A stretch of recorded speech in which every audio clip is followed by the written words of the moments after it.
So the first question I'm gonna do is what is the purpose and function of a waiver?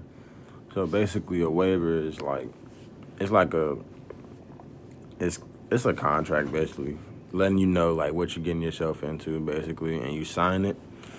But so on the I looked it up. It says a waiver is an essential document that informs participants of the risk involved in certain activities and also protects you from liability. So like I said, it's basically you're signing something to let you know that what you're getting yourself into, and whatever happens, it's on you.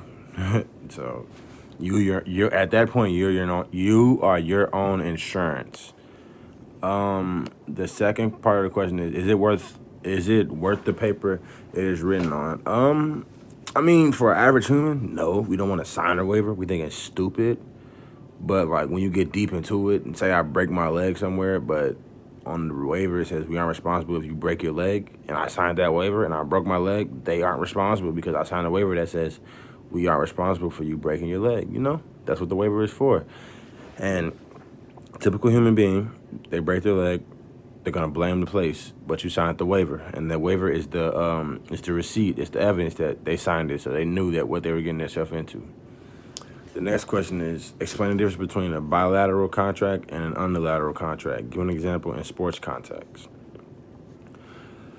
So let's say unilateral contract was, God, in sports sense. Because right here it says, I looked it up, it said it's like a reward basically. All right, bet. So let's say I go to the NBA Finals, and I know this is illegal, but I can't think of any. This is off the top of the head, so I can't think of anything. So let's say I go to the NBA Finals, and this could be real actually. So let's say for my contract, my NBA contract, when I go to the NBA Finals, and if I win the NBA, so say let's first I go to the NBA Finals, I get 50,000. Let's say 100. Let's say $200,000 max. I mean, bonus. If I go, say I win, I get a $500,000 bonus for winning, and I sign it. That's an unilateral contract. In a bilateral, excuse me.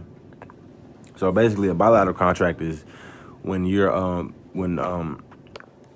person that is signing the contract, well, the person that's giving the contract, they come to an agreement basically. So let's say, I want to get,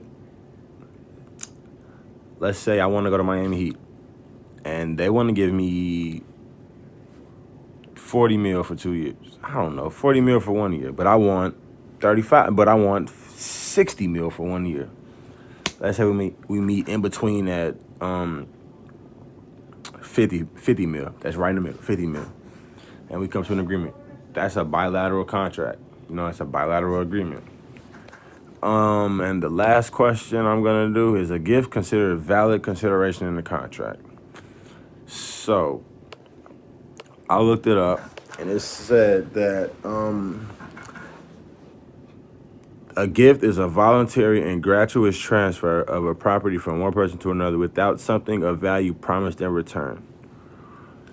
So with that being said, it says failure to follow through on a promise to make a gift is not enforceable as a breach of contract because there is no consideration for the promise. So I think a gift is a valid consideration in a contract just because, they're not getting anything in return. They're just giving them a gift. It wasn't for a reason, it was just a gift. So in my opinion, I do think it's valid. I think it's valid consideration.